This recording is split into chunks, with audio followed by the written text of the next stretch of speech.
Okay, ready to dive into something really different with us today. Hmm. The law of one. Oh, yeah. Yeah. Yeah. It's it's not like your regular spiritual uh book or anything. We're Right. talking about like communication channeled from an extraterrestrial being Yeah.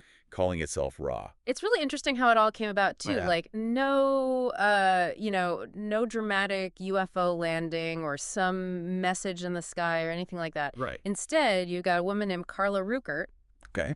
and she's in a deep trance. Mm. And then you've got Don Elkins asking her very carefully worded questions. Okay. And then Jim McCarty diligently writing it all down, documenting the whole thing. That's right. Over 100 sessions resulting in thousands of pages, Yeah. now in 5 books. A lot to dig into. It is, yeah. Yeah. Real deep rabbit hole. Yeah, we're going to be your guides, highlighting all the most fascinating points Right. so you can decide if you want to go even deeper. And you might be thinking, extraterrestrial being, are you serious? Yeah. But hold on, because Ra doesn't claim to be just any alien. But They identify as a social memory complex. It's a collective consciousness formed by countless souls unified as one. wow.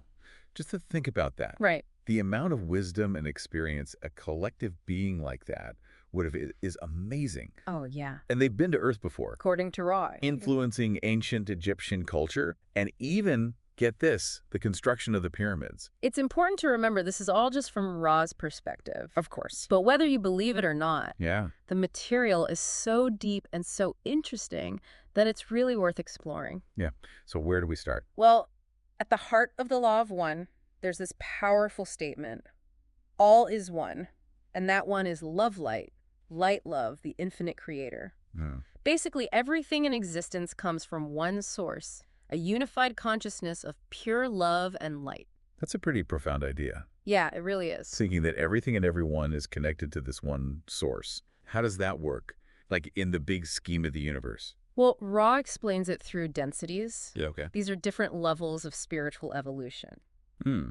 Imagine like a ladder, 7 rungs. Each rung is a density. Okay. The first density is basic awareness, like rocks, minerals, that kind of thing. Hmm. And as you go up the ladder, Yeah. consciousness becomes more and more complex, leading all the way to unity with the creator in the 7th density. So where do we fit in on that ladder?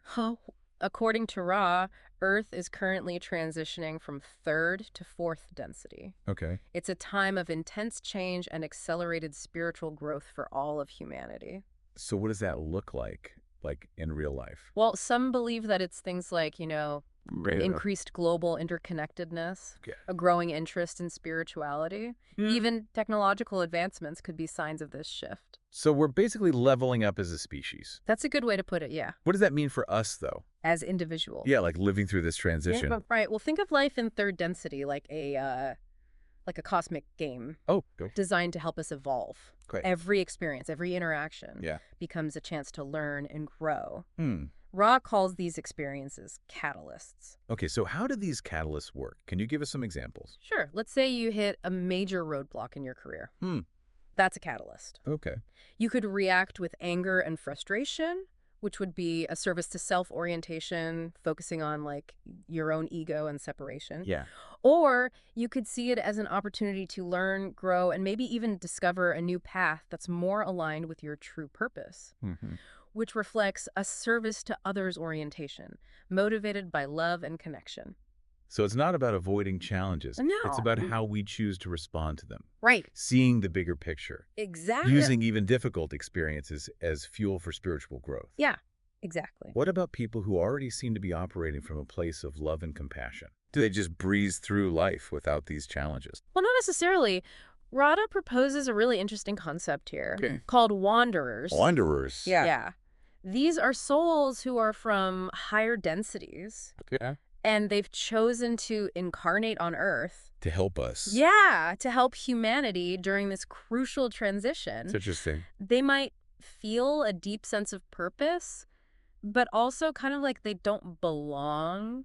Ah. Like their soul is homesick for a different realm. Wow, so those folks who always felt a little different, a little out of place, maybe they're not just quirky. Right. They're actually wanderers on a mission. Could be, yeah. That can't be an easy path, though. No, it comes with some unique challenges. Yeah. Imagine trying to adapt to a culture that's totally different from your own. Hmm. Ra describes some common difficulties that wanderers experience, things like physical ailments, Okay. personality disorders, or even just a really profound sense of alienation stemming from the denser vibration of our planet. This makes me wonder if I'm a wanderer. Maybe. I've always felt a little out of step with the world. It's a common feeling, yeah. But even if we're not wanderers, it sounds like Ra's teaching suggests we all have the potential to choose love Yeah, and serve others. exactly. It's about making conscious choices Right. that are aligned with our highest good and the good of all. Right. It's about recognizing the interconnectedness of all things and choosing actions that promote harmony and understanding, even when it's tough. So it's less about me versus you and more about we. Exactly. This brings us to another key concept: free will. Yes. This is a big one. What does Ra say about it? Free will is like super important in Ras teachings. Okay. They're really careful not to influence our choices. They even claim to operate under a strict prime directive, Okay. only sharing information when asked, Ooh. and never imposing their will. So they're like cosmic librarians, offering knowledge but letting us decide which books to check out. Yeah, that's a great way to put it. That's really cool. It's a good reminder for us as we're exploring these concepts. It's not about just blindly accepting what Russ says, Right. but using it as a catalyst for our own thinking Yeah. and spiritual exploration, you know? Always remember, you have the power to choose what resonates with you. I like that. Yeah. It takes the pressure off. Right. Like needing to believe everything. Exactly. And it encourages personal discernment. Absolutely. But with free will comes responsibility, Of right? course. Our choices have consequences. They shape not only our individual lives, but Yeah. also the collective reality. Absolutely. Every choice, every action Mm-hmm. creates a ripple effect throughout the interconnected web of existence. Wow. And this leads us back to the concept of densities. Yeah. Remember that ladder of spiritual evolution? Yeah. Well, as we move towards fourth density, Mm-hmm. the focus kind of shifts from the individual self to the collective good.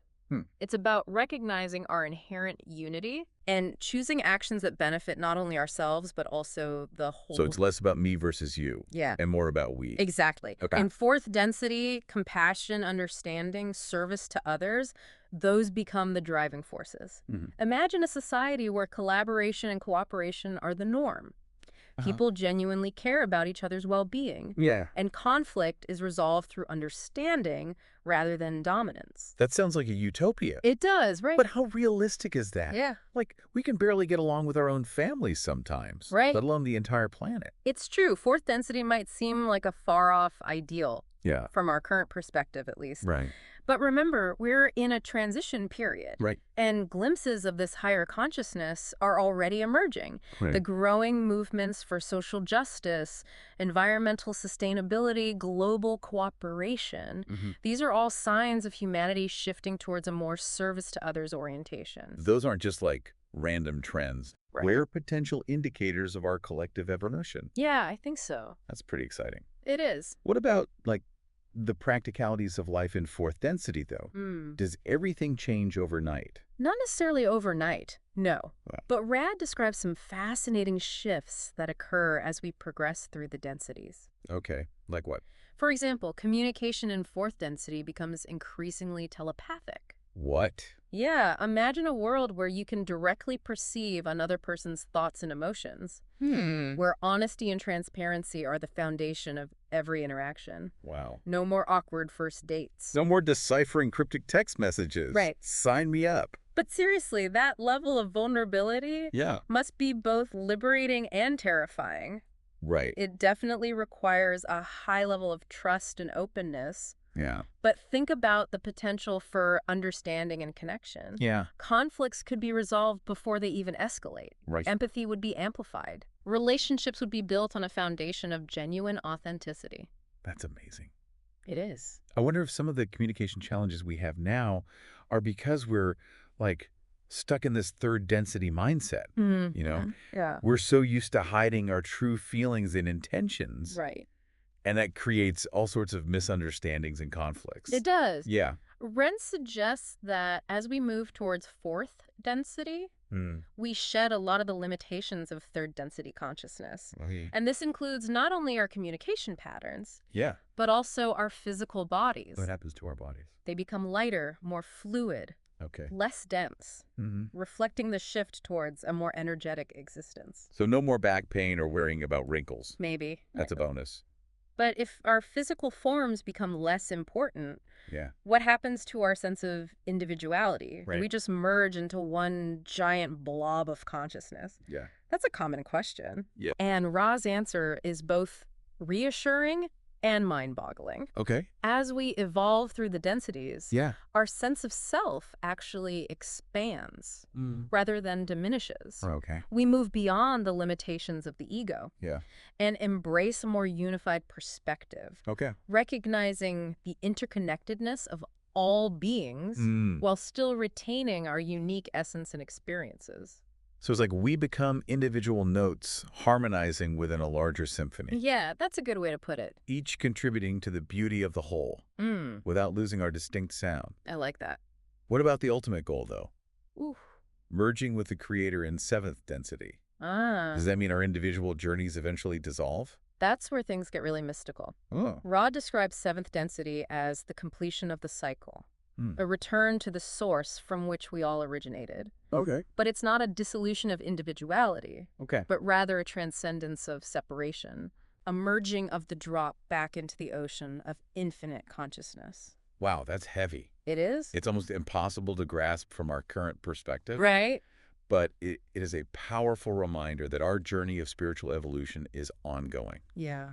It's not about reaching a final destination, No. but about continually expanding our awareness, Right. embracing love and unity, Mhm. and contributing to the greater good. Precisely. Yeah. And while the ultimate goal might seem distant, Yeah. the law of one offers guidance for navigating the present moment. It invites us to view every experience as a catalyst for growth, Okay. to choose actions aligned with love and service, Yeah. and to embrace the interconnectedness of all things. It's a powerful reminder that even amidst all the chaos and challenges of our current world, Yeah. we have the power to choose a path of love, compassion, and unity. We do. Each choice we make, no matter how small, contributes to the collective shift towards a higher consciousness. Exactly. And as we explore these concepts further, remember that the law of one is not like a dogma or a set of rules. Right. It's more of a framework for understanding the universe and our place within it. Okay. It's an invitation to question, to explore, Hmm. and discover your own unique path toward greater awareness and unity. This deep dive has been truly mind-expanding. It has. We've explored the origins of the law of one, delved into the complexities of densities and catalysts, and even caught a glimpse of what life might be like in higher realms. It's a lot to take in. But as you mentioned, this is just the tip of the cosmic iceberg, right? It is. There's so much more to uncover. It feels like we've only just scratched the surface. Yeah. Where do you even go from here if you're interested in learning more? Well, you're in luck because the law of one material is incredibly rich. There's always more to discover. Yeah. You've got concepts like the veil of forgetting. Veil of forgetting. Yeah, it explains why we don't remember our past lives Okay. or our connection to the creator. Then there's the archetypical mind, Okay. a universal library of symbols and energies that influence our thoughts and behaviors. Interesting. And let's not forget about the intricacies of our energy centers, Okay. often referred to as chakras, Right. which play a crucial role in our spiritual and physical well-being. Wow. It's almost overwhelming Yeah. how much there is to explore. It is a lot. For someone just getting started with the law of one, what would you say is the most important thing to keep in mind? I'd say it's this. Amidst all the cosmic complexity, Yeah. the core message is really simple. Okay. All is one.